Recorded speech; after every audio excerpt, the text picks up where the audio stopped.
You say 1 for the trouble, 2 for the time. Come on, y'all, let's rock this. You say 1 for the trouble, 2 for the time. Come on. Speech is my hammer, bang the world into shape, now let it fall.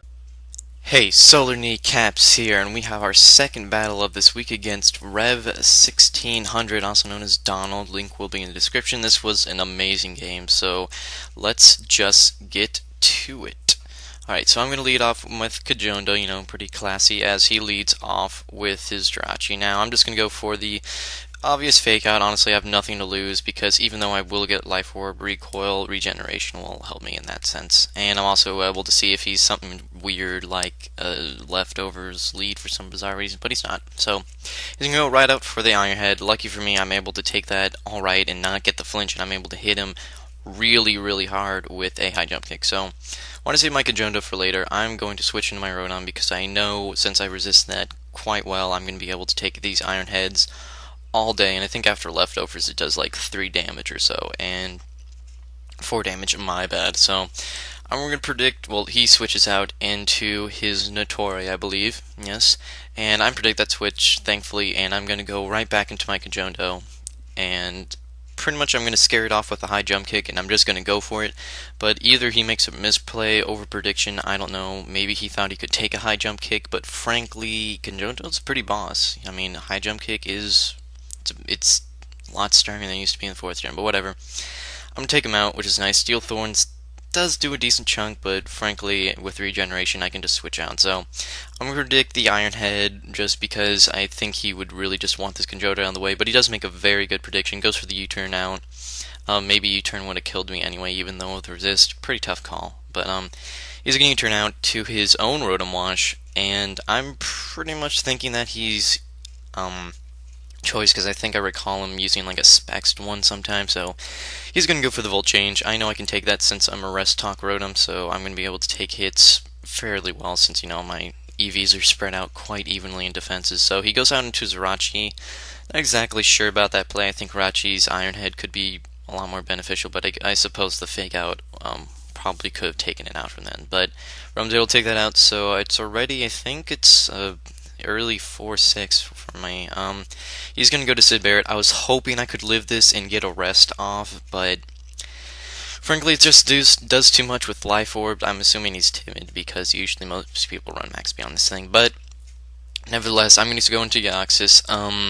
I kind of took this from Wild Chase. I think he's the one who started using this first, but it's an offensive Life Orbed Deoxys speed. I love it to death. I mean, it can outspeed any Jolly Choice Scarfers that are in the 100 base speed range, and a fantastic revenge killer. So I'm going to be able to one-shot that thing with Ice Beam. He's going to go into his Heatran.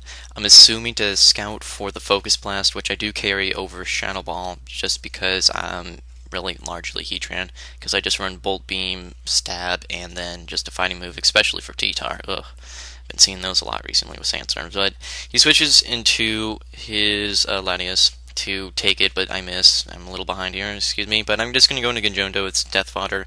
Now what I should have done is went for the taunt, then U-turn, because this was a big misplay, because I am going to go for the U-turn. Does do about half. The thing is, he is a calm-minding Latias with Recover, so frankly, my Kajondo just died for absolutely no reason. Kind of a bad play on my part, but yeah, oh well, what can you do? So I'm going to my Zapdos, who is physically bulky but does carry the light screen just to help wall and sponge these special hits. So he's going to switch into his Heatran as I just set up the light screen, because I know I'll be able to stall it out a bit. Well, not really stall it out since it does have recover and could probably set up on me, but still be nice to be able to sponge those special hits.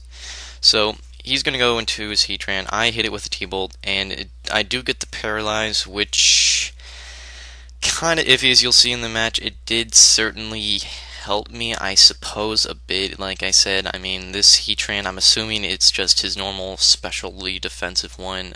It does carry Stealth Rocks, which I don't think his, or at least Rev's set that he's known for carries Stealth Rocks. Of course, I'm not exactly sure it is his set after all, so nevertheless, I'm just going to keep slamming T-Bolts in his face, because I know he really doesn't have any recovery moves apart from, like, Rest.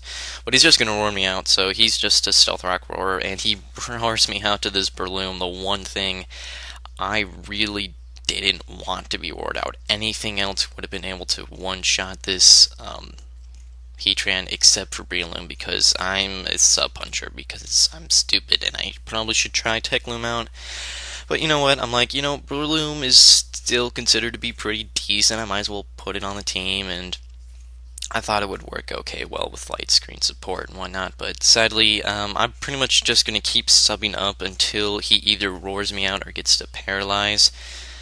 I'm not sure why he isn't roaring me out, but I guess he just knows that anything else would be able to take the Heatran, especially since it's paralyzed, no doubt, so I'm keep summing up, hoping for the paralyze. It's kind of, well, not really stally, but just kind of boring right here. Sorry about that. And he just keeps getting more leftovers, which is kind of pissing me off. But thankfully, I know that he actually can't switch out because I'm just going to keep spamming the sub. But he finally does get the paralyze, or full para, however you would like to call it. So I'm going to be able to get a focus punch off, and that's definitely going to be able to kill him. It would have been really, really sweet if I got 2 paras in a row, but that would just be making this para hacks a little too one-sided. So did the paralyze kind of matter? Yeah, I guess it really did affect the battle. How much? Really tough to tell, but all it meant is that I couldn't spore or anything, even though I don't know if my Breloom would be faster than this Heatran. I'm not exactly sure about his spread, so tough call. But Breloom sadly not behind a sub, and it would be nice to get a spore off on something.